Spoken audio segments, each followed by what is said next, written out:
Hello, my name is Tylluan. I'm a solitary pagan witch, I'm an author and the founder of the Wolf and Howl Press. And this evening's little chat is about harming people. Now, specifically what I want to talk about is this saying, "An it harm none, do as thou wilt." There are all sorts of variations on it. And I'm not here to talk about whether it's an old saying, whether it's a traditional saying, whether it's a modern edition pretending to be a much older saying. That's not what I'm interested in. What I want to talk to you about is whether it is indeed possible to harm none, and whether there are any alternatives that we could be using instead. Now, when I grew up, my family taught not "an it harm none." I never heard that until, well, relatively recently, last 20 years or so. What I was brought up with was the saying, wishes and curses are like old hens. They always come home to roost. And actually there's a version of that, not quite the same, but pretty close, in Chaucer, of all things, which goes back a very long way, right into the Middle Ages. Anyway, that aside.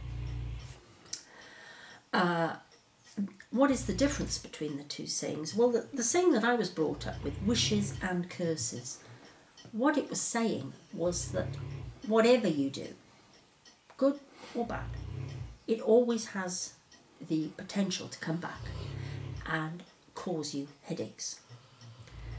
And what I was always told was, you make a magical mess, you would better be prepared to clean it up. And if you've ever cleaned up a magical mess, you will know it's not very pleasant. So, why do I not go along with the "an it harm none" saying? Well, basically, I don't believe it's entirely possible. I think it has been taken out of context. I think it is bandied about as being a binding requirement, not only on Wiccans, but witches, pagans, heathens, everybody.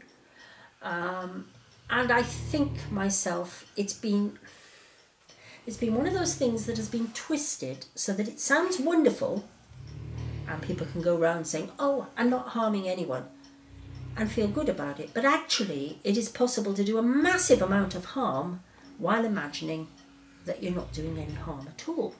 And if I give you an example of this, supposing we have somebody, I don't know what we'll call her. We'll call her Jane, right? And she gets in the car one day and she's not in a hurry to get wherever she's going. And so she decides she's not going to do any harm at all. She's going to let everybody out of the, junctions, wherever they're going. She's going to be a good driver that day. So she merrily calls people over, calls them on, stops on crossings a little longer than she needs to, or brakes a little sooner than she needs to. And she feels very, very good about herself. But behind her, there is somebody else, and we'll call him Fred. Now, Fred is in a hurry. Fred is in a hurry because he has a seriously ill relative in hospital, and he's trying to get there to see them before they pass. And every time Jane lets somebody out and does a good turn, Fred is getting more and more frustrated. And in the end, Fred takes a risk. Now, we know he shouldn't, but he does, because Jane has held him up beyond the bounds of what is reasonable. He wouldn't have minded a little bit of a delay, but now he's running really late. And he can't see any sign of this woman ever stopping what she's doing. Because, hey, she's doing good. She's not doing harm, she feels. And Fred takes a risk. He overtakes, and he causes a dreadful accident. Now, obviously, Fred shouldn't have done it. He is at fault. But equally, we could argue that Jane contributed to this. Jane actually, far from not doing any harm at all, Jane did a great deal of harm. And this is the thing, you see. I feel we have to be adult about this. We have to think of situations. We have to work our way through. We have to look for what I call the law of unintended consequences. And somebody once explained this very clearly to me. Absolutely, really humbled me when I thought about it.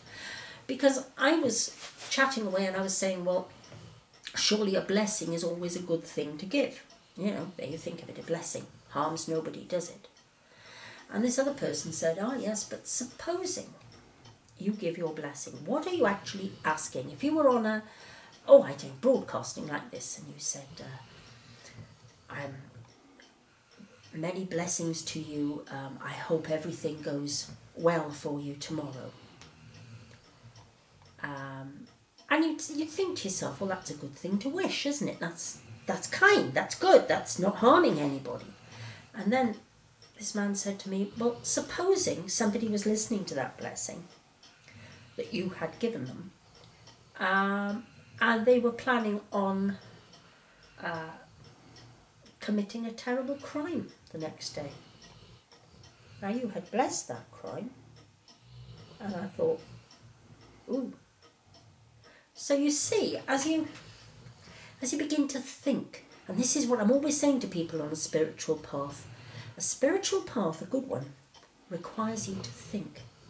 It requires you to use this, to use your intelligence to work your way around these things, because stuff that we think of as straightforward, when people just give us sound bites, do this, do that, don't do this, don't do that.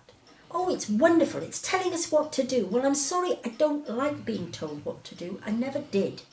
I was always what I call a fully paid up member of the awkward brigade.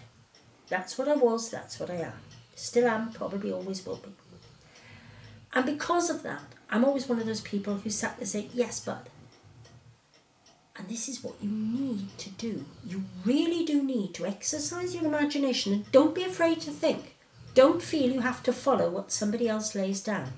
If you can't find a path that suits you, do what I did. Make your own. And I think that's enough, really. It's thought-provoking enough. Hope it hasn't been too grim. And thank you for listening. Goodbye.